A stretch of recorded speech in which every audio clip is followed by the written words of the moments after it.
ब्रह्मा का पिता है, कौन विष्णु की मां, शंकर का दादा कौन है, हमको दे बता।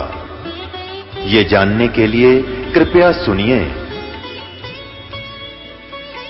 जगत गुरु तत्वदर्शी संत रामपाल जी महाराज के अमृत वचन सर्व पवित्र धर्मों के पवित्र शास्त्रों के आधार पर।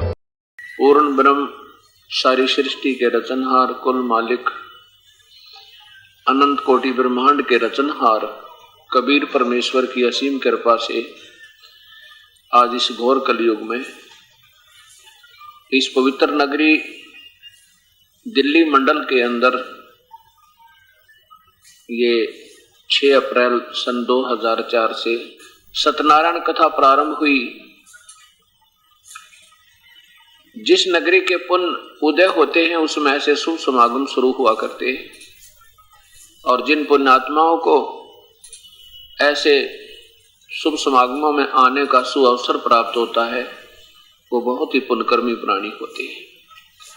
कहा है सकल पदार्थ है जगमाही पर कर्महीन नर पावे नहीं। असंख्य युग बीत गए, हमने यही काम करते करते हम ही मर जाते हैं, लेकिन ये काम समाप्त नहीं होते। एक सत्संग में आने में रुचि नहीं बनती तो हमारी कर्महीनता है, कुछ ज्ञानहीनता है। हम सोचते हैं कि कहीं हमारा आज का काम खराब ना हो जावे, नौकरी पर ना जाऊं तो तनख्वाह कम हो जावे, व्यापार में ना जाऊं तो घाटा पड़ जावे, मजदूरी ना करूं तो आज के 100 रुपये चले जाएंगे। ये हमने जब ज्ञान होगा जब हम सत्संग में आएंगे। ऐसे एक भक्त से दास ने प्रार्थना की, क्या वो रिक्शा चलाया करता और हमने गाय भैंस रखी हुई थी, उसके लिए मैं कुछ बिनौड़े लेने गया था। मेरे पास स्कूटर था और रिक्शा में वह बिनौड़े डाल दिए और उसको साथ साथ में स्कूटर पर चल रहा था। तो मैंने उसको काफी समझा भी दो भगवान का भजन करा करो, ऐसे वहां सत्संग है, सत्संग में आइयो। जब ये दास सत्संग नहीं करता था तो रिक्शा वाला कहता है जी पेट क्यों कर भरेगा, कैसे भरेगा अगर मैं सत्संग में आऊंगा तो, बच्चे भी हैं, मजदूरी करके ही तो खाना पड़ता है। मैंने कहा भी दिन में मजदूरी कर ले, शाम में आ जाना, रात का भी सत्संग होता है। तो बोला क्या रखा है जी, किसने देखा भगवान, टाइम कौन लगता, मुझे समय नहीं लगता। 2-3 बार प्रार्थना की, आखिर नाराज हो गया, कहने लगा जी मैं नहीं आ सकता, समय नहीं मेरे पास सत्संग आने का। अच्छा भाई। अब क्या हुआ उसके साथ, वहीं रास्ते में एक छोटी सी नाली थी, जैसे पानी निकालने की होती घरों की, वो दूसरी गली में चला गया गलती से। मैं एड्रेस बता के आगे आ गया था अपने घर पर। वहां क्या हुआ, उस नाली में रिक्शा का झटका वटका लगकर पहले तो रिक्शा पड़ी, उसके पैर के ऊपर दोनों बोरी रिक्शा दोनों पड़ गई और टांग टूट गई। टांग टूट गई तो पता लगा भी वो रिक्शा वाला ऐसे चोट लग गई, वो आपका बिनौले लेकर आया था, दूसरी गली में चला गया गलती से। उसको उठा के लाए, फिर उसकी वो प्लस्तर करवाया। अब वो अपने घर पर भेज दिया उनके पे। अब वो 3 महीने खाट पर बैठा रहा और जब 10 में 1 घंटा 2 घंटे 4 मतलब 1 दिन भी परमात्मा के लिए नहीं था, वह मजदूरी भी गई और वह चोट लगी न्यारी और साथ में पैसे लगे। तो जब हमने ये समझ में आ जाएगी कि परमात्मा की शरण में जाने से ऐसी घटनाएं भी टलती हैं और परमात्मा राजी हो जाए तो हमारे सारे काम भी ठीक हो, भविष्य भी अच्छा हो। और इसी भूल को करके हम परमात्मा से दूर होते जा रहे हैं और जिसके कारण हम दुख पर दुख हमें और ज्यादा हो रहा है। इसलिए परमात्मा कबीर परमेश्वर अपनी कृपा से शुभ समागम किसी पवित्र क्षेत्र में करवाते हैं, हमारे जैसे दास की ड्यूटी लाके, और आप जैसी पुण्यात्माओं को अपने मूल ज्ञान का, अपने मूल स्थान का, वास्तविक कर्म का ज्ञान कराने के लिए। परमात्मा बहुत दयालु है। वो परमेश्वर कबीर साहब वो कुल मालिक है, सारी सृष्टि का रचनहार है, वो बड़ा दयालु है और हम सभी उसी की आत्मा है। अब हम इस काल का फंस गए, इस ब्रह्म का, और इसने हमारे साथ बड़ा बदसलूक किया हुआ है। हमारे को अपना मूल पिता भी बुला दिया, ज्ञान सारा अधूरा करवा दिया अपने अनजान संतों के अंदर स्वयं प्रवेश करके, और असंग जन्म हो गया हमने जन्मते और मरत्या ने। असंग जन्म हो गया संतान संपत्ति की, ऐसे ही हम सुरक्षा करते हैं, और ना संतान रहती है हमारे साथ, ना संपत्ति रहती है, और एक सेकंड में मर जाते हैं, फिर ना जाने क्या हो जाता है। एक समय ये दास सत्संग करने जाता था पंजाब में, सेकंड संडे का, द्वितीय रविवार को। तो वहां हमारे सेवकों ने, वहां हमारे गुरुदेव का एक आश्रम बना हुआ है। गुरुदेव जी के श्री सतलोक गमन करने के उपरांत इस दास ने कि वहां उन संगत की प्रार्थना पे ड्यूटी लगी थी सत्संग करने की। तो वो सेवकों ने कहा, अपने एक रिश्तेदार आ गया उनका, और उसको कहा कि आप कल सत्संग सुन के जाना। शुक्रवार को आया था, वो शनिवार को जाने लगा। तो उन्होंने कहा कि आप कल रविवार है और 10 से 12 सत्संग होगा, आप सत्संग सुन के जाना। तो कहता जी सत्संग तो हम सुनते हैं, वहाँ टीवी पर भी सुन लेते हैं, ऐसे भी जाता रहता हूँ मैं सत्संग को तकरीबन। तो हमारे सेवकों ने कहा कि सत्संग बहुत सुने होंगे, परंतु आपने ये सत्संग और सुन लो एक बार। तो उसको नहीं समझ में आई, कहने लगा नहीं मुझे बहुत आवश्यक कार्य है, मेरा चंडीगढ़ जाना है। मैंने, पंजाब की बात है, तलवंडी भाई पंजाब में, फिरोजपुर जिला से। वो कहने लगा मैंने चंडीगढ़ जाना है और वहां पर मुझे बहुत आवश्यक कार्य है, किसी पार्टी से मेरा कांटेक्ट होना है, और उसमें उस अनुबंध में मुझे लगभग 5 लाख रुपए का बेनिफिट होगा, और वो संडे को आएंगे।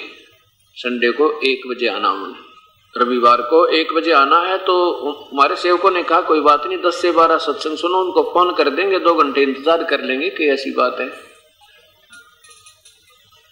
और आप 10 से 12 सत्संग सुनोगे तो 2-2.5 घंटे में चंडीगढ़ पहुंच जाओगे, 2-2:30-3 बजे तक पहुंच जाओगे, क्या बात है। नहीं माना, कहने का भाव ये है, नहीं माना। कहने लगा आपको क्या मालूम मेरे व्यापार का। चल पड़ा।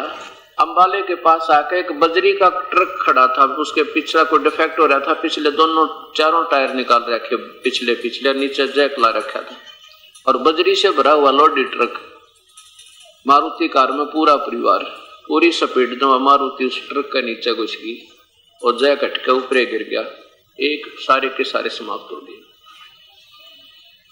अब सर पर धर ले उस 5 लाख रुपया ने। क्या बताते हैं कबीर परमात्मा, कहते हैं राम नाम कड़ुआ लगे, राम नाम कड़ुआ लगे, ये मीठे लागे दाम, दुविधा में दोनों गए, भाई माया मिली ना राम। अगर वो सत्संग सुन लेते तो शायद यह दुर्दांत घटना ना घटती, क्योंकि परमात्मा की शरण में आने से आई टड़ा बला, और जय मस्तक में सूड़ी होगा कांटे में टल जाए।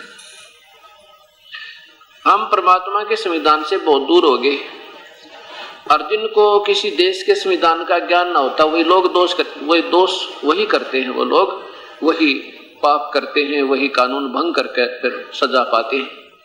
इसलिए हम परमात्मा के संविधान से दूर होने से दोषी होते जा रहे हैं, और डर नहीं लग रहा हमने जो हम क्रिया कर रहे हैं ये शास्त्र विरुद्ध है, कानून के विरुद्ध है, तो हमें इसकी सजा भी उठानी पड़ेगी।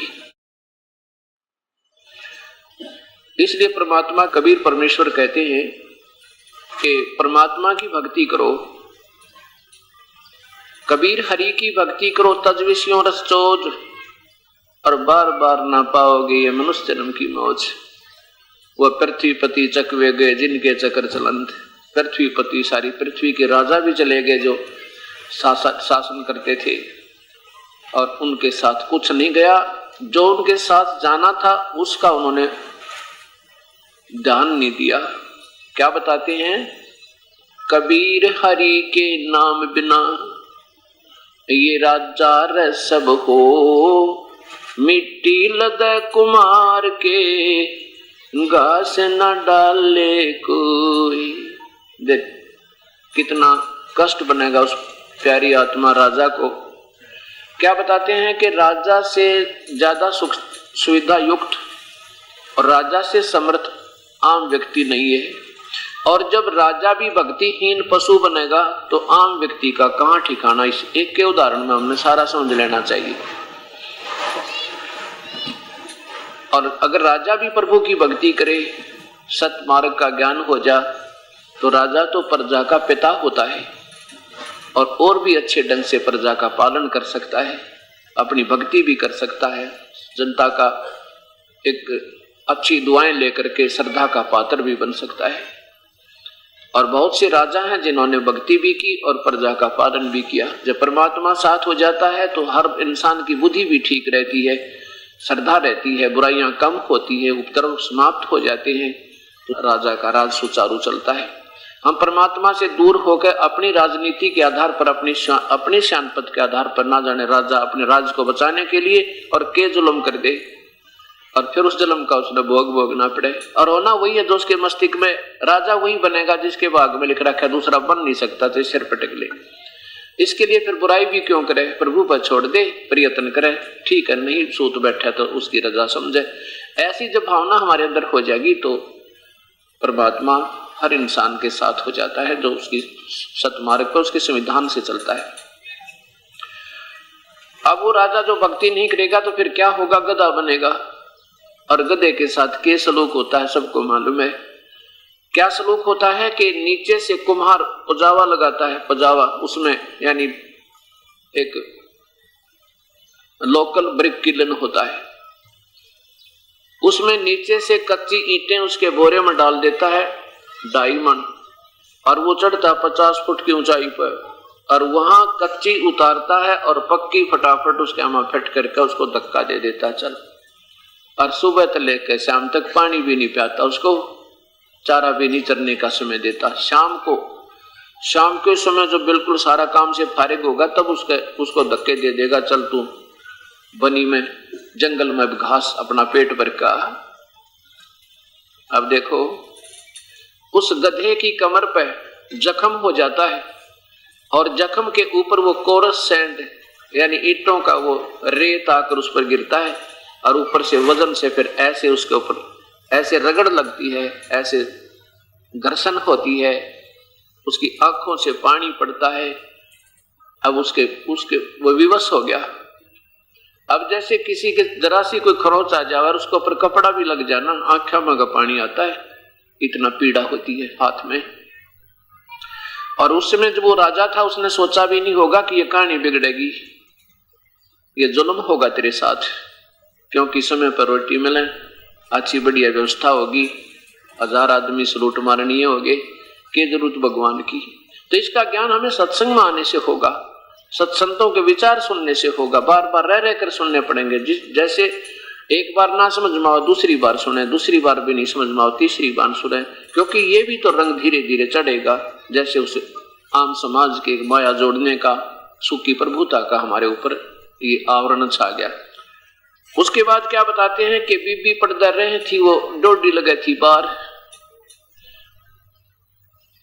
क्या बताते हैं कि वो राजा की रानियां बीबी अपने महलों में रहा करती थी और पर्दों के अंदर रहती थी और सामने कई कई पहरेदार खड़े रहा करते थे। और वो रानियां जो है अपने पिछले संस्कारवश शुभकर्मी प्राणी थी और रानी बन गई, सारी सुविधाएं उपलब्ध हैं, काजू और किशमिश के बांदियां बनाती हैं नौकरानियां और वो खा रही होती हैं, और जूठा छोड़ती हैं, उनको नौकरानियां खाती हैं। और दिन में 3-3 बार सूट बदले, ना बेरा कितने गार श्रृंगार करें। और उन नादानों को ये सत्संग ना सुनने से क्या दुर्गति होगी, ये संत बताते हैं, परमात्मा बताते हैं कि बीबी पर्दे रहे थी, ये डोडी लगे थी बार, अब गातू गाड़े फिरती है वो बनकुतिया बाजार। वो पर्दे की सुंदरी सुनो संदेशा मोर, अब गातू गाड़े फिरती है वो करें सरा में शोर। वो पर्दे की सुंदरी वो रानियां जो पर्दों में रहा करती थी और कति पूरा और श्रृंगार में रहा करती थी, बढ़िया एडी से लेकर चोटी तक अपना सारे वस्त्र पहने रहा करती थी। एक परमात्मा का नाम ना लेने से, सत्संग में ना आने से उसको ज्ञान नहीं हुआ कि ये तेरी मलाई तुझे ही मिली है और ये पिछले जन्म में कभी पुण्य किए थे, आज तुझे भगवान ने दे दिए और आगे की तैयारी नहीं कर पा रहे हो तो वो पिछली पूंजी समाप्त होकर निर्धन हो जाता है ये प्राणी। अब उस प्यारी आत्मा को, पुण्य आत्मा रानी को ये ज्ञान नहीं हुआ कि मानव शरीर ऐसे नहीं मिलता जैसा तूने सोच रखा है। वो ये सोच रही होगी कि आगे फिर रानी बन जाऊंगी, ये ठाठ फेरोंगे। नहीं, भविष्य के लिए तो तैयारी अब करनी पड़ेगी। जैसे जमींदार फसल बीज के कणक गेहूं की और उसको काट के तैयार करके परिपक्व करके अपने ठेकों में डाल लेता है और उसके बाद उसी से खाना प्रारंभ कर लेता है। अगर आगे का ना बीजेगा, इसी प्रकार प्रिपेयर नहीं तैयार करेगा तो पिछले ठेके में जब तक वो गेहूं चल रहा है तब तक तो उसने ठाठ लगे और जब वो ठेके में खत्म होगा ना, जब देखिए भूखा मरे, परिवार भी मांगता फिर उसका। ऐसे ही हमारे पिछले पुण्य संस्कार जहां जमा करा के आए थे भगवान के दरबार में, उसने हमें मानव शरीर में उनका सब भोग दे दिया। अब हमने ये लग रहा है कि ठाठ हो रहे हैं, शाम ने गुट्टी ला ले, दिन में रात ने सिनेमा देखे, दिन में बकवाद गड़े, ताश खेलने। हमने ये सोच रखा बस ऐसे मौज होगी मानव शरीर की। नहीं, इसकी एक श्वास की कीमत बहुत ज्यादा है। जब यह समझ में आ जाएगी, एक श्वास भी आप खाली नहीं जाने दोगे, या ईश्वर की चर्चा करोगे, या कोई धार्मिक पुस्तक पढ़ोगे, या सत्संग में आओगे, या अपना भजन करोगे, सब बकवाद छूट जाएंगी। जब ये सही हृदय में प्रभु की यथार्थ ज्ञान समा होगा तो क्या बताते हैं परमात्मा, फिर वो कुतिया बन गई वो रानी और धर्मशालाओं में सराय में जाती है। वो कुतिया नी वस्त्र फिर रही है, उसने कौन साड़ी पहनावे, समय पर टूक नहीं। और सराय में यानी धर्मशालाओं में जाती है, वहां अतिथि लोग रास्ते चलते आकर रुका करते थे, वहां खाना खाते थे। आध घंटे तक वो खाना खाने वाले के मुख की तरफ देख रही है। वो रानी जो काजू की खीर खाया करती थी और जूठी सोटा करती थी, एक प्रभु याद ना करने से अब एक टूक के लिए तरस रही है, ग्रास के लिए तरस रही है और खाने वाले के मुंह की तरफ देख रही है। अब वो खाने वाला अपने मुंह में डाला, वो सोचा तेरी तरफ आओगा, और वो भी लास्ट में कोई भगवान आत्मा छोटा सा ग्रास डाल भी देता है तो 10 ग्राम रेता बालू रेत वो साथ खा रही है, वो राजा की रानी। ये संतों के विचार प्रभु की दी हुई का ज्ञान है। इसको ऐसा वैसा नहीं हमने सोचना चाहिए, क्योंकि हम ये सोचते हैं किसने देखा आगे का वही जिन्होंने दिखाई देता था उन्होंने तो आगे का बता दिया भविष्य का। अब अंधे ने क्या पता आगे क्या है, तू किधर जा रहा है, आंखों वाले बताओ। आंखों वाले जैसे कोई सूरदास जा रहा था किसी रास्ते से, कोई आंखों वाला आ गया, कहने लगा भाई सूरदास, ए ब्लाइंड मैन, तू कहां जा रहा है, इधर, ये तो रास्ता बहुत खराब है, इधर मत जाइए, तो बहुत भयंकर बियाबान यानी जंगल है, इसमें बहुत खूंखार प्राणी रहते हैं, तुझे मार डालेंगे, खा लेंगे, और इस जंगल में घुस गया तो तुझे रास्ता नहीं मिलेगा, पटक कर मर जाएगा। अब वो अंधा कहे किसने देखा है, देखी जाएगी, या कोई बात हुई, अंधे ने दिखा नहीं, आंखें वाले की माने नहीं तो मर कुएं में पड़ गए। अब संत तो आंखें वाले थे, हम अंधे, हमने तो सिर्फ ये संसारिक सुख और अपना रोजी रोटी रोजगार से हमने घुटी और वही बीड़ी से ताश ये दिखा, इस आगे दिखाई नहीं देता। और संतों ने की आंखें थी, उन आगे क्या बता रखा है, बेटा ये भक्ति नहीं करोगे तो बहुत भविष्य में तुम्हारी हानि होगी और बहुत कष्ट आएगा तुम्हारे पे। तो हमने उन आंखों वाले महापुरुषों की बातों को मानने में फायदा है। हम तो ज्ञानहीन हैं और वो ज्ञान योग युक्त थे, वो परमेश्वर की प्यारी आत्मा या खुद परमेश्वर आए, हमारे भले के लिए कहा उन्होंने, और अब हम उनकी बातों पर विश्वास नहीं करेंगे तो हमें हानि होगी। अब क्या बताते हैं कि उस रानी ने जब पहले तो ये बात समझ में आई नहीं,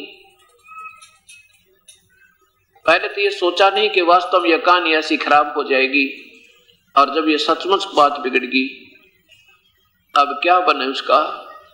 वो पर्दे की सुंदरी सुनो संदेशा मोर, अब गा तू गाड़े, यानी नी वस्त्र फिर रही है, वह करे सरा में शोर। नक बेसर नक पर बनी वह पैरें थी हार हमेल, और सुंदरी से कुतिया बनी भाई सुन साहिब के खेल। नक बेसर यानी अच्छे गहने पहरा करती थी, नक बेसर नक पे बनी हुआ पैर थी, हार हमेल 9-9 लाख के गहने पहरा करती थी वो रानियां, और सुंदरी से कुतिया बनी भाई सुन साहिब के खेल। देखो परमात्मा की कैसे रजा है कि जो परमात्मा के संविधान को तोड़कर मनमर्जी से चलते हैं उनके साथ ये कष्ट होते हैं। इसलिए परमात्मा बताते हैं कि राम नाम रटते रहो जब तक घट में प्राण, और कभू तो दीन दयाल का भनक पड़ेगी कान। श्वास उश्वास में नाम जपो भाई फिर था श्वास मत खो, और ना जाने इस श्वास का फिर आवन हो कि ना हो। अब प्रसंग चल रहा है कि भगवान की भक्ति करो, प्रभु को याद करो। वो परमात्मा कौन है जो भक्ति करने योग्य है, और वो विधि कौन सी है जो शास्त्र अनुकूल है। अब 4 दिन के सत्संग में आपको यही फैसला होगा। जिन पुण्यात्माओं को 4 दिन का सत्संग श्रवण करने का यह शुभ अवसर प्राप्त होगा, धन भाग हो जाएंगे वो, उनकी कई पीढ़ी तक का सुख होगा। अभी तक हमारे पास ये सत्ज्ञान नहीं पहुंचा, जबकि हमारे शास्त्रों में पहले विद्वान है ये, और इसके विपरीत दंत कथाएं बनाने वाले महापुरुषों ने अपना भी जीवन खोया और साथ में इन प्यारी आत्माओं को गुमराह करने के दोषी और बन गए। अब वो परमात्मा पूर्ण ब्रह्म है जिसकी भक्ति हमने करनी चाहिए। जैसे आपने कल के सत्संग में सुना था कि वो परमात्मा कैसा है, वो आकार में है और मनुष्य जैसा है, और उसी परमात्मा के शरीर से तेज निकल रहा है, प्रकाश निकल रहा है। कल आपने 4 पवित्र धर्मों के पवित्र शास्त्रों में यह प्रमाण मिला कि वो परमात्मा सशरीर है, मानव सदृश है, उनका तेजो में शरीर है, उसका नाम कबीर है। अब ये तो शास्त्रों ने बता दिया कि परमात्मा कोई पूर्ण ब्रह्म है जिसने सारे ब्रह्मांडों को रचा और 6 दिन में सृष्टि रची, 7वें दिन तख्त पर अपने मूल स्थान सतलोक में चला गया, और वो कबीर नाम है उसका। अब ये बाकी रहा कि वो कबीर क्या यही है जो काशी में आया था दुल्हा बन के? हाँ, ये वही है। अब इसके लिए प्रत्यक्षदर्शी संत जिन्होंने आंखों देखा उस प्रभु को, जिन्होंने प्राप्ति हुई सतपुरुष की, कल आपके सामने पवित्र आत्मा आदरणीय श्री गुरु नानक देव जी ने आंखों देखा हाल अपने परमेश्वर कबीर साहब का। जब सचखंड में देखा सतलोक में उस परमेश्वर को, और फिर काशी में देखा था उस दुल्हा का काम करते हुए खड्डी में बैठ के, जब कहा था ये फाई सूरत मलुक की वेश, ये वही परमात्मा जो मैंने सतलोक में देखा था। और वहां मेरे पास जब ये गया था बेई नदी पर, वहां इसने जिंदा रूप बना रखा था, जिंदा महात्मा का, और यहाँ पर इसने अपनी साधारण वेशभूषा जैसे बनारस के लोगों की होती है, धोती और कुर्ते में बैठ के अपनी फाई सूरत, जो कि तो वही सूरत है, वही भगवान है ये। और मलुक की वेश, जिस मुल्क में जिस क्षेत्र में जाता है ये वैसा वेश बना लेता है, और सतलोक में जब पहुंचा तो वहां तेजो में शरीर बना लिया इसने। फाई सूरत मलुक की वेश, ए ठगवाड़ा ठगी देश, खरा सियाणा बहुते बार ये धानक रूप रहा करता। कल आपने पवित्र गुरु ग्रंथ साहिब के अंदर उस पवित्र आत्मा की अपनी आंखों देखी वाणी का दर्शन भी किया और साथ में श्रवण भी किया।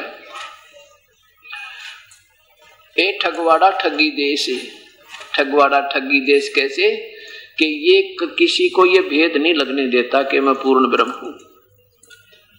ये जैसे प्यार में कहा करते हैं ना, ए ठगवाड़ा ठगी देश, और खरा सियाणा, इसको ऐसा ना समझो ये तुमने क्या गंवार सा लगता है ये जुलाहे के रूप में।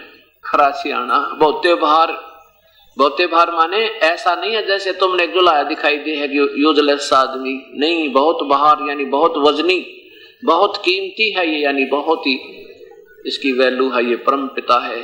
खरा सियाणा बहुते भार ये धानक रूप रहा करतार,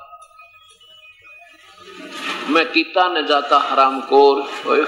अपने आप को लताड़ रहे हैं नानक जी, क्योंकि जब कहते हैं ना मैंने आपके साथ बहुत अपशब्द भी कहे, आपके बारे में बहुत ही उल्ट सुलट सोचा, जब आपने कहा था ब्रह्मा विष्णु महेश पूर्ण शक्ति नहीं है, और आपने बताया था कि तो काल है ज्योति निरंजन जिसकी तुम भक्ति करते हो एक ओंकार की, तो मैंने आपके बारे में बहुत अपशब्द भी कहे थे और उल्ट पुल्ट सोचा था। हे प्रभु मुझे माफ करना।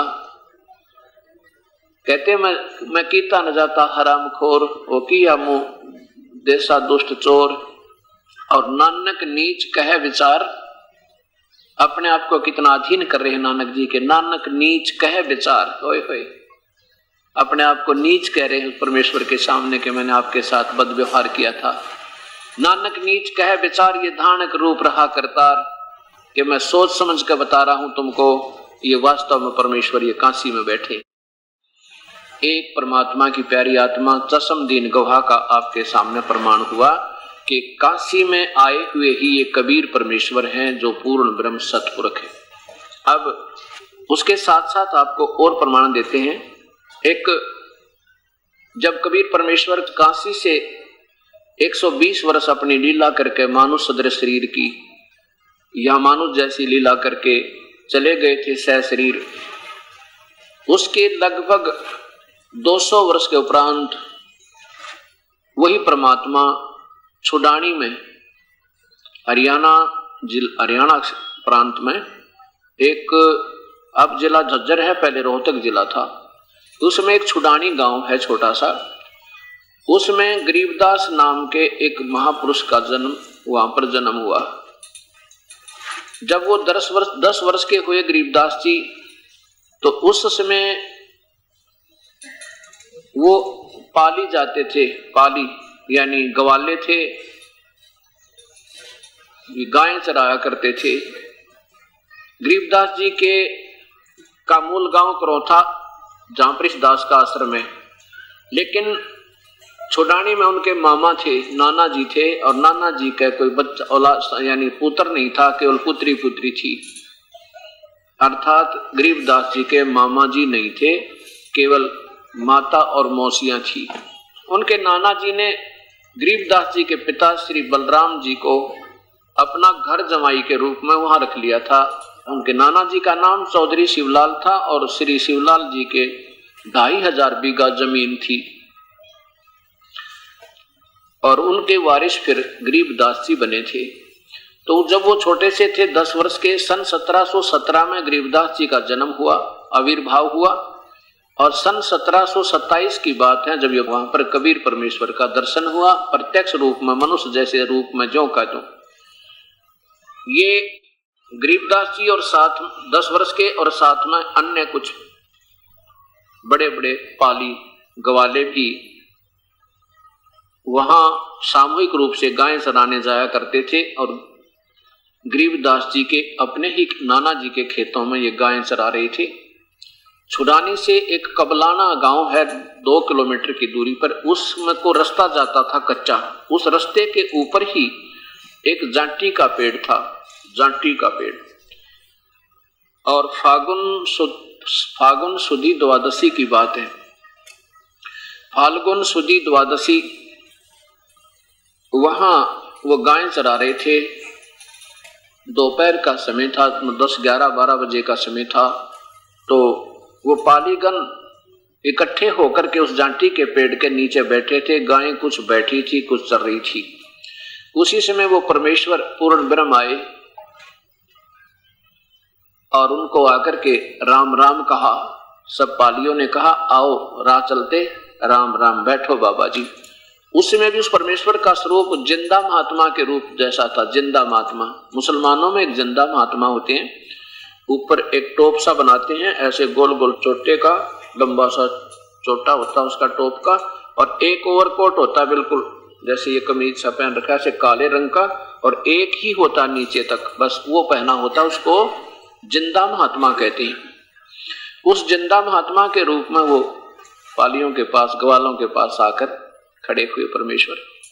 तो सभी ने खाना खा लिया था, कुछ खाना खा रहे थे, तकरीबन कुछ एक ने खाना खा लिया था, कुछ खा रहे थे। तो उन्होंने कहा कि आओ महात्मा जी भोजन पाओ। कबीर साहब ने कहा भी नहीं, खाना तो मैं खा कर आया हूं। कौन से गांव से आए हो? कि मैं सतलोक से आया हूं। ये सतलोक कहाँ है आपका? कहां से है ये गांव? कि यहाँ से 16 शंख कोस की दूरी पे है।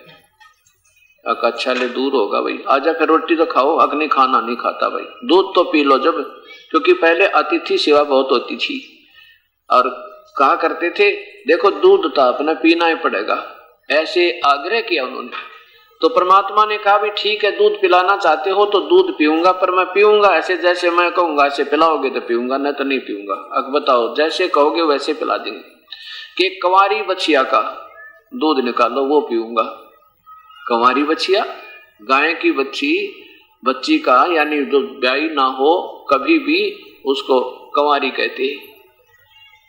तो वो जो सियाने सियाने पाली बड़े बड़ी उम्र के थे, वो कहने लगे बाबा जी आप मजाक करते हो, फिर आपकी दूध पीने की नीयत नहीं है, अब तो मजाक करते हो। कंवारी गाय कभी दूध देती है बच्ची? कहाँ दूध देती है भाई, दूध देवेगी वह कंवारी बच्ची। तो उसमें वो छोटे से 10 वर्ष के बालक गरीबदास जी खड़े हुए और जाके एक कंवारी बच्चिया को पकड़ के ले आए। देखो महाराज जी, ना इसका बच्चा है ना इसके सतन है, ये दूध कैसे देगी? कबीर साहब बोले कि जो तुम्हारा ये पानी वाला पात्र है ना, इसको खाली करो और इसके नीचे रख और देख बताऊं कैसे दूध देगी। अब जो ही उसने गरीबदास जी ने वो पात्र उसके सतन के नीचे कर दिया, बच्चा था जैसे बच्चे की तरह चासा चढ़ता है, और परमात्मा ने कबीर साहब ने ऊपर थबकी लगा दी उस गाय की कमर पे। इतने लंबे लंबे सतन हो गए, दूध सरवन लग गया उसमें से, और जब वो पात्र भर गया दूध बंद हो गया। लेके गरीबदास यानी 10 वर्ष के वो बच्चे पहुंचे, ले बोले महाराज जी दूध पियो। कबीर साहब ने आधा पी लिया, आधा पी करके कहा कि ले भाई बच्चों पा लियो, तुम भी पी लो, ये अमृत है, ये यहाँ का दूध नहीं है, ये सतलोक तो आया है। अब दूसरे जो सियाने पाली थे ना, समझ बड़े बड़े थे, वह बोले हम ना पीवा, ये पाप का दूध है, उठ कर चले गए दूर। और उस गरीबदास जी से कहा ले बेटा तो पी ले। गरीबदास जी बोले ला महाराज, आपका जो अमृत, आपका जो मीठा दूध हमने कद कद मिला है। आधा गरीबदास जी ने पिया, आधा परमेश्वर ने। फिर गरीबदास जी को कबीर परमेश्वर समझाने लगे, बेटा भक्ति करा करो भगवान की, ये मानव शरीर बार बार नहीं मिलता। गरीबदास जी कहने लगे भक्ति तो हम करते हैं महाराज जी, शिव जी का मंदिर है उसकी पूजा करते हैं, और भी कई नाम गिनाए, हम राम कृष्ण का जाप जपते हैं। कबीर साहब ने कहा बेटा ये भगवान पूर्ण नहीं है, ब्रह्मा विष्णु महेश ये स्वयं नाशवान है, इनकी जन्म और मृत्यु होती है। अब काफी कुछ कहा उनको, और एक परमात्मा और है जो पूर्ण ब्रह्म है, और मैं उसके पास आता जाता हूं, अपना डबल रोल करके कह रही, और वहां जाने के बाद फिर कभी मृत्यु ना हुआ है। देखो आज से कितना साधन संपन्न व्यक्ति है, और कल मर जाएगा तो उसके साथ कुछ नहीं जाता पुत्र। असंख्य जन्म हो गए, जन्मते और मरते ने, अभी तक ये जीव का कल्याण नहीं हो पाया।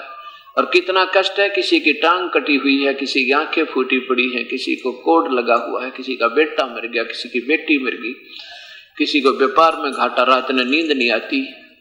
तो पुत्र ये कोई जीवन है? यहाँ का एक ऐसा स्थान है जहां पर जाने के बाद कभी जन्म मृत्यु नहीं होता, और वहां पर ना कोई दुख है, ना कोई कष्ट है, ना कोई मृत्यु है।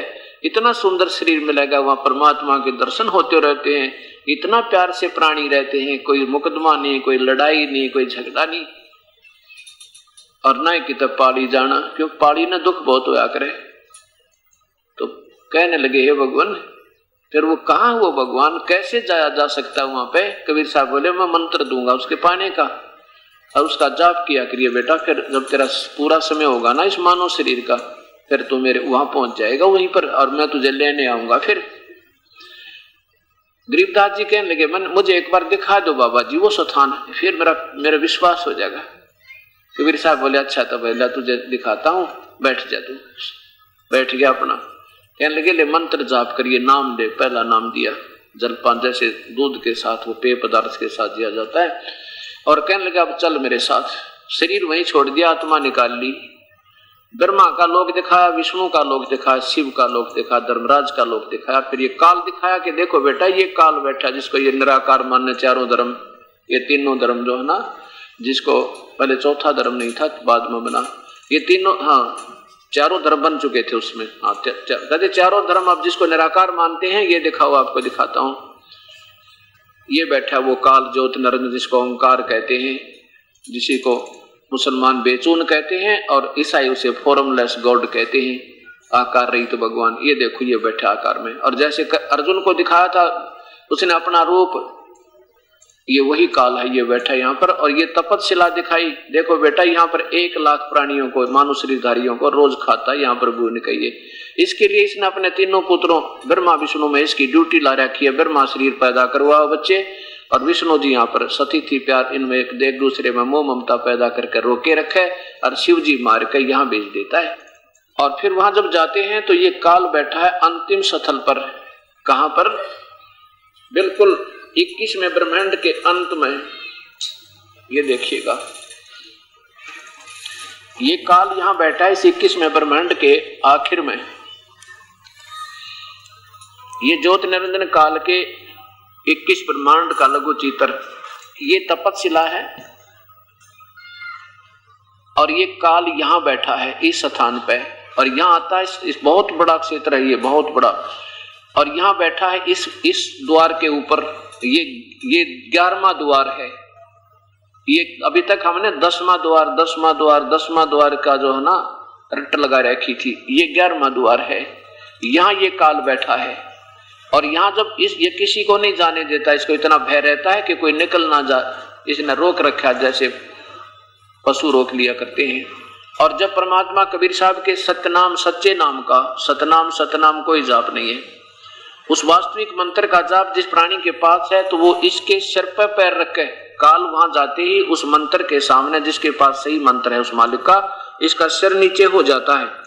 कबीर परमात्मा के सामने जाते ही उसका काल का ऐसे सिर नीचे हुआ, और कबीर परमात्मा ने और गरीबदास जी ने उसके सिर पर पैर रखे, और इस अब नीचे ऐसे सिर पर पैर रखे, और फिर इस दुर्सुराग को पार करके सतलोक गए। अब वहां जाकर क्या देखा गरीबदास जी ने कि परमात्मा कबीर साहब ने अपना दूसरा जो तेजों में वास्तविक रूप है, क्योंकि एक सिद्धि बहुचोले धार है, एक सिद्धि ऐसी होती है नाना रूप बनाए जा सकते हैं। तो उस परमात्मा ने कबीर साहब वास्तव में वहां आगे वास्तविक रूप जो उनका है, करोड़ सूर्य मिला दे करोड़ चंद्रमा, ऐसा तेज है उस प्रभु का, मतलब एक रोमकूप का उससे भी ज्यादा तेज है। इतना तेजों में शरीर में सामने विराजमान हो गए, उस तख्त पे अपनी आसन पर विराजमान है। और दूसरे रूप में जिंदा महात्मा वाले रूप में गरीबदास जी के साथ जा रहे हैं, वो छोटे से बच्चे के साथ। और क्या देखा वहां जाकर के कबीर परमेश्वर ने चवन उठाया और अपने ही दूसरे उस तेजों में शरीर पे ऐसे चवर करने लगे प्यार से, श्रद्धा से। अब गरीबदास जी ने सोचा कि भगवान तो यो है जो तख्त पर बैठा है, और ये बाबा जी तक कोई इसका सेवक होगा जो इसकी सेवा कर रहा है। इतने में क्या हुआ कि वो तेजों में शरीर खड़ा हुआ और जिंदा वाला शरीर तख्त पर विराजमान हुआ, और वो जो तेजों में शरीर था प्रभु का, वो अपने ही दूसरे स्वरूप जिंदा वाले रूप पर ऐसे चवर कर रहा है जैसे सेवक सेवा करे। अब गरीबदास जी ने सोचा भी भगवान इस बाबा जी पर सेवा कर रहा है, क्या बात है। इतने में वो तेजों में शरीर और उस जिंदा महात्मा के शरीर में समा गया। अकेले वही रूप, केवल जो नीचे दर्शन दिए थे वही रह गया, और चंवर स्वयं ऊपर घूम रहा है, ऑटोमेटिक ईश्वरीय शक्ति है।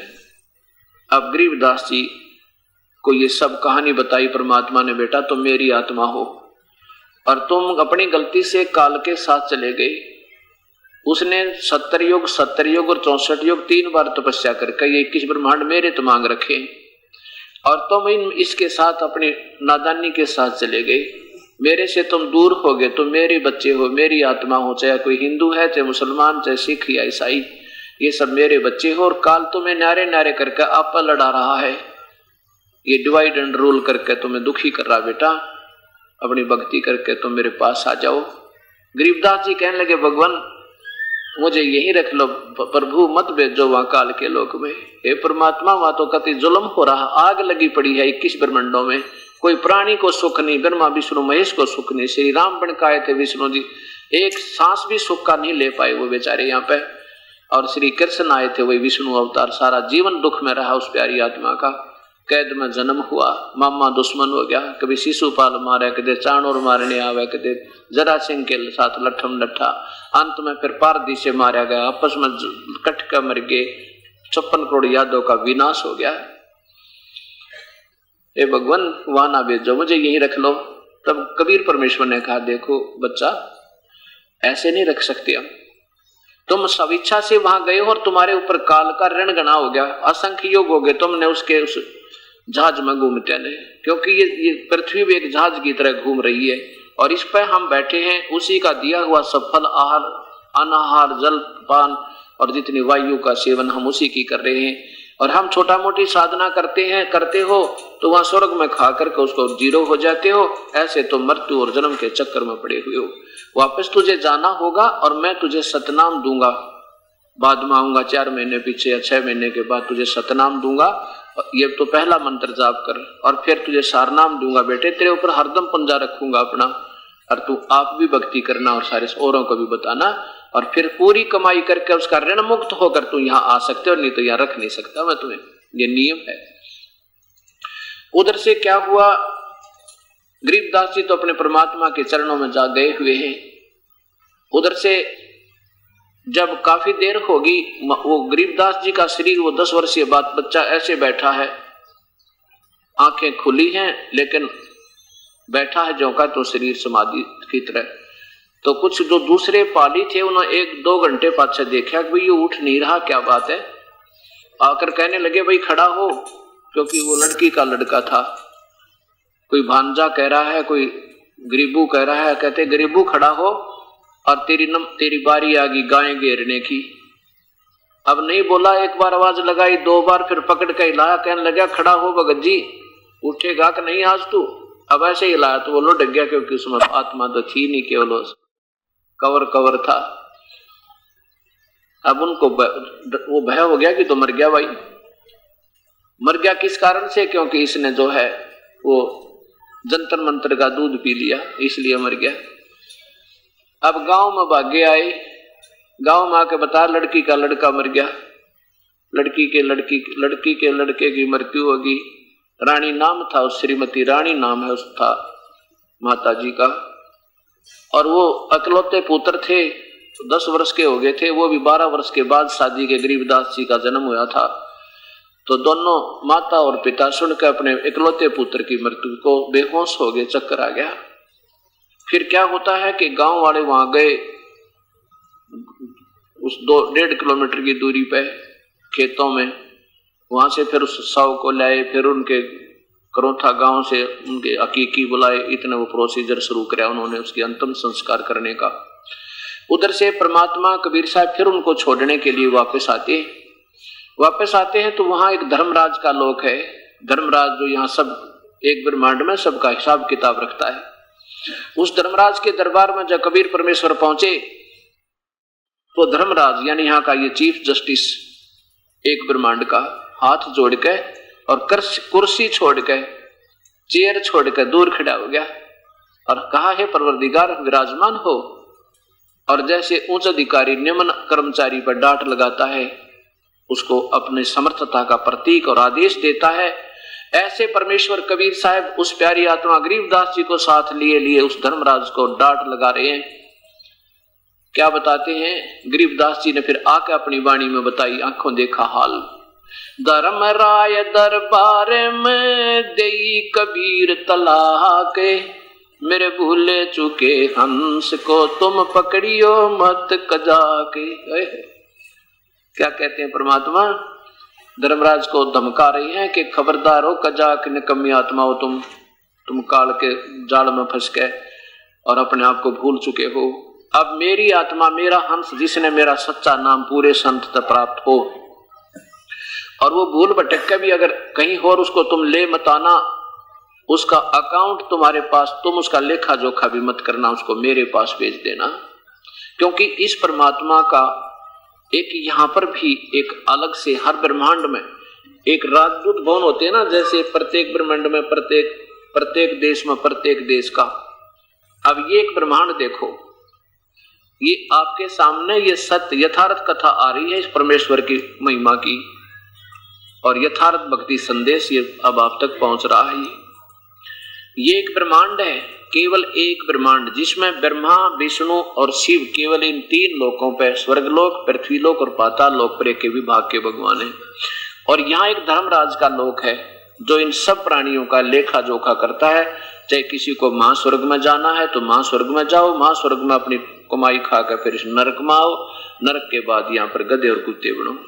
ये इनका procedure hard and fast rule है, ये अटल नियम है। अब यहाँ पहुंचे कबीर परमात्मा इस धर्मराज के पास जाके कहने लगे, खबरदार जब तो मेरी किसी आत्मा ने ले आया और उसका हिसाब मत करना, मान ले मेरा उपदेश ही है और उससे कोई भूल बन गई तो तुम उसका हिसाब मत करना। मेरे पास यहाँ परमात्मा का एक इसका अपना कबीर परमेश्वर का एक गुप्त स्थल है, वहां पर ये कोई नहीं जा सकते। ये फिर यहाँ से छोड़ देते, उसका अकाउंट नहीं करते। जैसे इन्हें पता लग गया ना ये कबीर परमेश्वर का पूर्ण ब्रह्म का सेवक है, ये फिर उसका लेखा जोखा नहीं करते, उसका हाथ जोड़ लेते हैं, भाई तू जा यहाँ तक। फिर वो याद करता अपने परमेश्वर को, फिर ये प्यारी परमेश्वर अपने पास यहाँ बुला लेते हैं। इनको जब तक यहाँ रखते हैं उस प्यारी आत्मा को, जब तक इसका दोबारा कोई भक्ति संयोग ना हो तब इसको फिर मनुष्य रूप में जन्म देते हैं और फिर ये भक्ति प्रारंभ स्वयं आकर के या मेरे जैसे दास की ड्यूटी लाकर फिर इन प्यारी आत्माओं को फिर चरणों में देते हैं, इनकी फिर भक्ति प्रारंभ कराते हैं, कमाई पूरी करवाते हैं। तो यहाँ कबीर परमेश्वर ने जब ये कहा कि धर्मराय दरबार में देई कबीर तलाक, मेरे भूले चुके हंस को तुम पकड़ियो मत कजाक। अब धर्मराज ने क्या कहा कि प्रभु आपके हंस को हम नहीं पकड़ेंगे, लेकिन परमेश्वर मेरी एक मजबूरी है कि जो प्राणी आपकी शरण में आने से पहले जो कर्म उसने किए उसके दोनों ही कर्मों का अकाउंट मेरे पास होता है, शुभ और अशुभ का। हे प्रभु आपके चरणों में आने के बाद तो ठीक है, आप उनके पाप कर्मों को अक्षीण कर देते हो, लेकिन उससे पहले का जो अकाउंट है वो तो मैंने इनको सजा देनी पड़ेगी, क्योंकि मेरे कागजों में विद्यमान है मालिक, मेरी मजबूरी है, मैं क्या करूं उसमें। तो कबीर परमात्मा कहते हैं ये कर्म बरम बरमंड के मैं पल में करहूं नेश, नेश माने नष्ट कर दूंगा, कर्म काट दूंगा सारे इन पाप कर्मों को। और जिन हमारी दो ही देही सो करो हमारे पेश, जो जिसने मेरी दुहाई दी है कि मैं तो उनका हंस था, गलती से आ गया तेरे पास, मेरे पास पेश कर दो, तुम मत छेड़ना उसको। बोले पुरुष कबीर से धर्मराय कर जोड़े, आपके हंस को पकड़ो नहीं मुझे 2 ही लाख करोड़े। हाथ जोड़ कर कहे परमात्मा तेरे हंस न मैं नहीं, आपके हंस न मैं नहीं पकड़ूंगा। अब ये नकली कबीर पंथियों के ऊपर लागू नहीं है कि देखो इन्होंने सोचा हम भी नाम ले रखा हम भी कबीर पंथी है, नहीं। जो पंथ का क्या मार्ग अर्थ होता, पंथ माने वे रास्ता, जो रास्ता परमेश्वर ने बताया अगर उसके ऊपर चल रहे हैं तो कबीर पंथी कहलाते हैं। अब आपने मान लीजिए मथुरा से दिल्ली आना है तो हम सफर हो गए, पंथी माने हम सफर, यानी उस मथुरा से दिल्ली आने का रास्ता एक ही है और उसमें जो आ रहे हैं तो वो सही मथुरा दिल्ली आने वाले पंथी हैं और वो जा रहे हैं उधर मध्य प्रदेश की तरफ, और फिर भी कहते हैं हम दिल्ली पंथी हैं। तो दिल्ली वाले पंथी नहीं, वो दिल्ली वाला रास्ता ही नहीं है, वो हमारे गलत जा रहे हैं, वो काहे के पंथी हुए। तो वो उनको भूल लगी हुई है, तो उन्होंने फिर देखना होगा कि वास्तव में हम कबीर पंथी हैं कि नहीं, कि हम कबीर साहब के बताए हुए मार्ग पर पूर्ण रूप से चल रहे हैं या नहीं चल रहे। तो उसके बारे में आपने इस दास के पूरे सत्संग सुनने पड़ेंगे कि वास्तव में आप कबीर पंथी हो भी कि नहीं। ठीक है, ये तो हम मानते हैं जो कबीर पंथी हैं परमात्मा कबीर साहब को परम शक्ति तो मानते हैं, इसमें तो कोई शक नहीं, लेकिन उनको उस परम शक्ति से लेने का लाभ का ज्ञान नहीं, तो उस जानकारी का क्या लाभ होया। मान लीजिए आपको पता है कि किसी जैसे मुख्यमंत्री एक बहुत बड़ी शक्ति है, बिल्कुल ठीक है, मानना भी चाहिए, तो सबने मानना चाहिए, लेकिन उससे लाभ कैसे मिलेगा, उसके लिए उसका खास आदमी पकड़ना पड़ेगा जो उसको अपना लाभ दिला सके। और प्रधानमंत्री का सबको मालूम है कि बहुत परम शक्ति है, ये तो अच्छी बात है, उसको ज्ञान अपने प्रधानमंत्री का, लेकिन उससे लाभ लेने के लिए वही व्यक्ति पकड़ना पड़ेगा जो उसका खास हो, जो वहां तक पहुंचा सके, मेरी जानकारी तो बात नहीं बने। तो ऐसे ये दास की प्रार्थना है, दास कोई किसी का दुश्मन नहीं, ना मुझे द्वेष है, लेकिन उस ईश्वर की रजा होगी मेरे पे। मैं भी आपकी तरह पहले ऐसे ही जिसने जो बताया उसकी साधना करने में आरूढ़ रहते थे और बड़ी श्रद्धा के साथ भक्ति किया करते थे। अब बबूल का बीज बीज के और उसमें पूरी श्रद्धा भी रखी जावे तो उसका यूजलेस है, आम नहीं लगे। आम ही बीज के और फिर वही श्रद्धा रखे, फिर उसका प्रतिफल सही मिले। ऐसा दास का कहने का तात्पर्य है। अब इतने में क्या हुआ, गरीबदास जी के शव को उठा के और चिता पे रख दिया और इतने में परमात्मा ने वो आत्मा उस शरीर में प्रवेश कर दी। उसके सारे बंधन अपने आप टूट गए जो ऊपर बांध दिया करते हैं जब उठा कर ले जाते हैं, और सारे शरीर में कंपन आई और कंपन हो गए, एकदम खड़े हो गए वो बच्चे। और फिर ये वाणी बोलने लगे, पर पटन पर लोक है जहां अदली सतगुर सहारे, भक्ति हेत से उतरे हे पाया हम दीदार। अलल पंख अनुराग है सुन मंडल रथीर, दास गरीब उधारिया मोए सतगुरु मिले कबीर। अनंत कोट ब्रह्मांड का एक रति नहीं भारे, सतगुरु पुरुष कबीर हैं ये कुल के सिरजन आरे। अब ये वाणी बोलने लगे। गांव वालों ने सोचा बच्चा जीवित तो हो गया, लड़की का लड़का, पर यू पागल हो गया, ये तो ऊट पटांग बोलने लग गया, ना जाने के भाषा बोला है। अब जब उन्होंने देख लिया वास्तव में हम कहाँ फंसे पड़े हैं, आदमी का जैसे दिमाग फेल हो जाया करे ना, ऐसी स्थिति हो जाएगी। जब आपको ये पता लग जाएगा हम भयंकर स्थान पर बैठे हैं, आपका चेतना लगा, फिर उस स्थान पर किस तरह छुटकारा हो आप यही सोचोगे। अभी तक तो आपको ज्ञान नहीं कि हम काल के मुंह में जान लग रहे हैं। अजगर मुंह बाएं बैठा है, मुंह खोले बैठा है काल, और 1 लाख मानव शरीरधारी प्राणियों का नियत आहार करता है। एक कल तो किसी का बेटा, किसी की बेटी, किसी का पूरा परिवार मर चुका और उनकी हाहाकार मच रही है। बाकी बच्चे भी ये सोच रहे हैं हमारा भी नंबर नहीं है, हम तो ठीक हैं।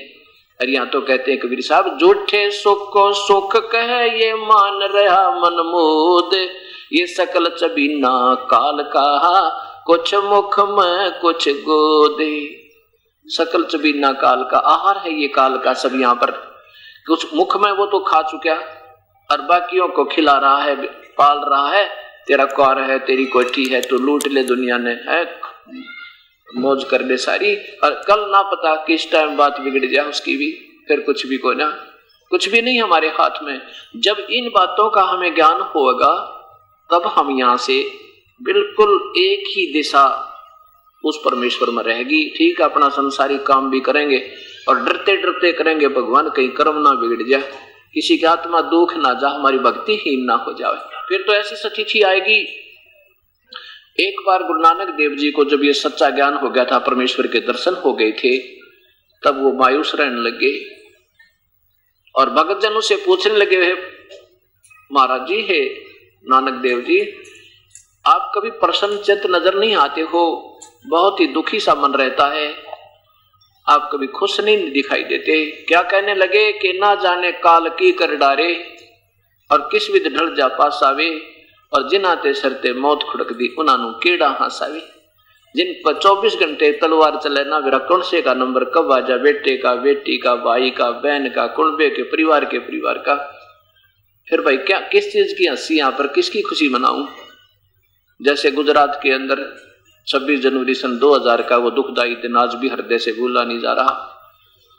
सारा देश गणतंत्र दिवस की खुशी मना रहा था और दो मिनट के अंदर वही बिल्डिंगें जिनको बनाते बनाते सारा जीवन खो दिया था, भगवान याद नहीं किया, उस संपत्ति जोड़न में उन्हीं के नीचे दब के वो विनाश को प्राप्त हो गए। ये काल का खेल है भाई। क्या बताते हैं, झूठे सुख को सुख है ये मान रहा मनमोद, इसमें खुशी माने फिर है, मेरी कोठी होगी, मेरी दो मंजिल की, 3 मंजिल की कोठी बना ली, कार होगी, फैक्ट्री लगा दी। कहते इसने तो सुख मान गया नादान, ये तो झूठा सुख है, ये तो आपको धोखा देने के लिए पैका रखा इस काल भगवान ने, ताकि इसको भगवान याद ना आवे और अपना जीवन व्यर्थ करके ये मानव शरीर को फिर 84 में चला जावे, ताकि ये फिर मेरे उस परमात्मा को ना पाले जिस जहां जाने से इसका जन्म मृत्यु छूट जावे। इसका ये मुख्य उद्देश्य यही है।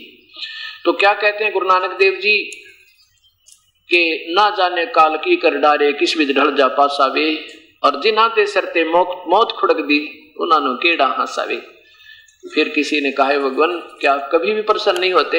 होता हूं प्रसन्न। कब होते हो? कि साध मिले साड़ी शादी होंदी विछड़ जा दलगीरी वे, अखते नानक सुनो जहाना मुश्किल हाल फकीरी वे। कि खुश होते हैं जब हमारे भक्त आत्मा सत्संग होता है, ये प्यारी आत्मा आती है, साध मिले साड़ी शादी होंदी, शादी माने खुशी, और विछड़ जब ये चले जाते हैं फिर बैठ कर वही रोना हो जाता है। साध मिले साड़ी शादी होंदी विछड़ जा दलगीरी वे, अखते नानक सुनो जहाना मुश्किल हाल फकीरी वे। तो इस प्रकार अब गरीबदास जी के अंदर वो वास्तविकता का ज्ञान होने से फिर ये वाणी बोलने लगे। लेकिन इस वाणी को गांव वाले ना समझ सकते, क्योंकि वो बेचारे अशिक्षित और अपरिचित उस परम पिता से। तो माता पिता ने, गांव वालों ने सोचा भी चलो लड़की का लड़का जीवित तक हो गया, पर हो गया मैं पागल हो गया। ये तो बात ना, लड़की इसको देख देख कर अपना जीवन, अपनी शांति रखेगी, अपना जीवन पूरा कर लेगी, इसकी आत्मा ना दुखेगी। जैसा भी बावला है बावला सी, पर लड़की का दिल डटा रहेगा। ऐसे 3 वर्ष बीत गए। बहुत से साधु संतों को भी दिखाया, जंतर मंतर भी करवाए, झाड़े भी लवाए कि लड़का ठीक हो जाए, दवाई भी दवाई, वैद्यों को दिखाया।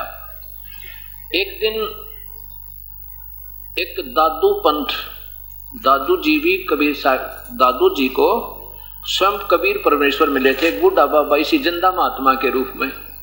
और जब दादू जी 7-8 वर्ष के थे, बाहर गली में खेल रहे थे, गांव से थोड़ा सा बाहर, तो वहां ये परमेश्वर कबीर साहब पहुंचे और उस प्यारी आत्मा से मिले दादू जी से, और बताई ऐसे जैसे गरीबदास जी से वार्ता की। तो दादू जी भी ने कहा कि बाबा मुझे भी अपना सतलोक दिखा दो, क्योंकि परमात्मा ये चाहते हैं कि एकाध को मैं यथार्थ ज्ञान दे दूं ताकि हजारों को समझा दे, और अपना गोवाई देवे खूब ठोक ठोक के मेरी।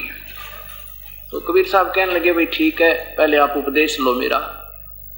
दादू जी बोले, जी ठीक है। उन्होंने क्या किया कि बेटा ये पान का पत्ता लिया, पान का पत्ता तोड़ लिया, क्योंकि जैसे हम जैसे पत्तल होती है ना, पत्तल उनके पत्ते बना देते हैं ऐसे इस टाइप में। कहने लगे पान का पत्ता तोड़े, और परमात्मा अपने करमंड लोटा ले रखा था, उसमें अपना अमृत जल सबद शक्ति से उसके हाथ में वो पान के पत्ते पर वो जल डाल दिया, जैसे कटोरी में हम गिलास में पिला देते हैं ये अमृत, जो नाम लेगा प्रोसीजर वही है।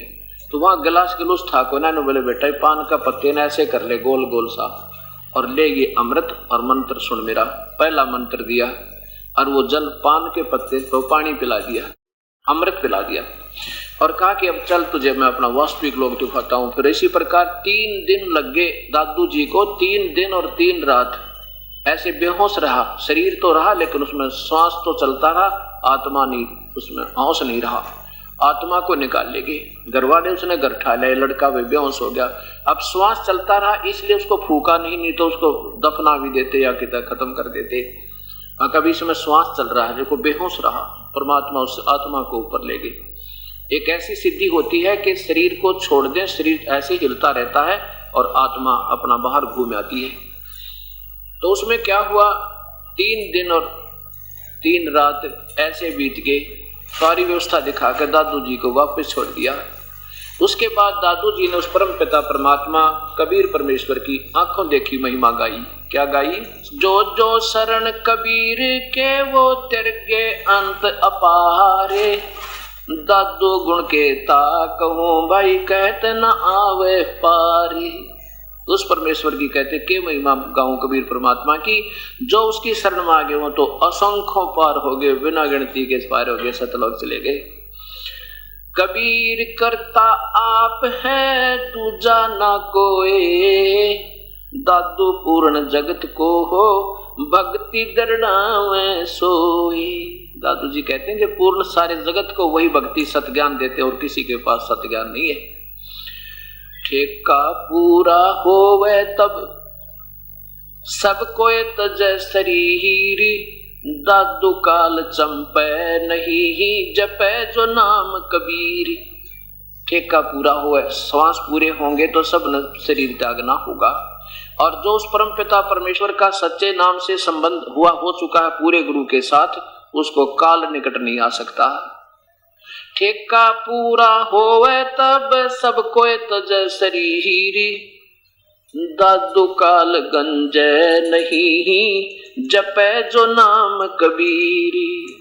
आदमी की आयु घटे, तब यम घेरे आए। यम के दूत आकर पकड़ लेते हैं जब इसकी आयु समाप्त होती है। और सुमरण किया कबीर कहा, दादू लिया बचाए। आदमी की आयु घटे तब यम घेरे आए। यम के दूत आ जाते हैं, काल के दूत आ जाते हैं लेने के लिए। और जब अपने परम पिता कबीर साहब को याद करके उसके सच्चे नाम का जब जाप करते हैं, किया मैंने, कहते दादू लिया बचा है। और कल यम के दूत भाग गए और परमात्मा कबीर साहब आ गए। मेट दिया अपराध सब आ मिले छनमाही। अपराध माने पाप कर्म सब काट दिए, क्योंकि कबीर परमेश्वर ही हमारे पाप कर्मों को काट सकता है और कोई शक्ति नहीं, ना ब्रह्मा काट सके, ना विष्णु, ना शिव, ना ब्रह्म, ना परब्रह्म। केवल पूर्ण ब्रह्म वो सतपुरुष हमारे पाप कर्म काट सकता है। मेट दिया अपराध सब आ मिले छनमाही, दादू संग ले चले वो कबीर चरण की छाही। क्योंकि उनके सीधे गुरु जी थे कबीर परमात्मा, और गुरु रूप में ही वो मालिक आए और लेकर के उसको चल पड़े।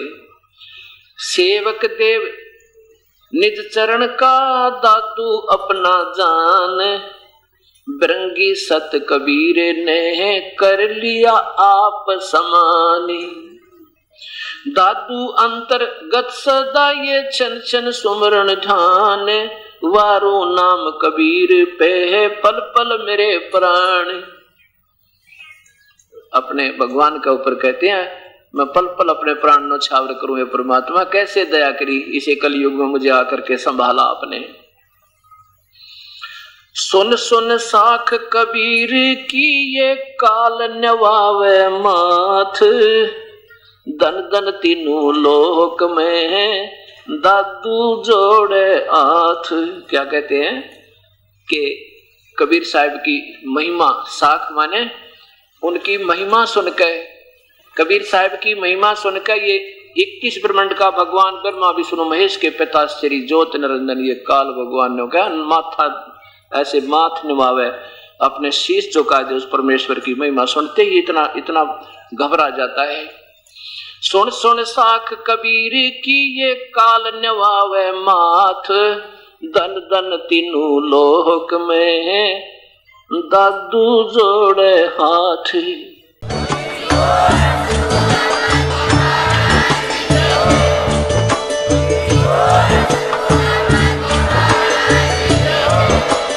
आप सुन रहे थे जगत गुरु तत्वदर्शी संत रामपाल जी महाराज जी के मंगल प्रवचन। अधिक जानकारी के लिए विजिट कीजिए हमारी वेबसाइट www.jagatgururampalji.org। संत रामपाल जी महाराज जी के शुभ आशीर्वाद से पूरे विश्व भर में 500 से भी ज्यादा नाम दीक्षा केंद्र हैं, जिन पर संत रामपाल जी महाराज जी द्वारा ऑनलाइन निःशुल्क नाम दीक्षा दी जा रही है। अपने नजदीकी नाम दीक्षा केंद्र का पता करने के लिए संपर्क करें 8222880541।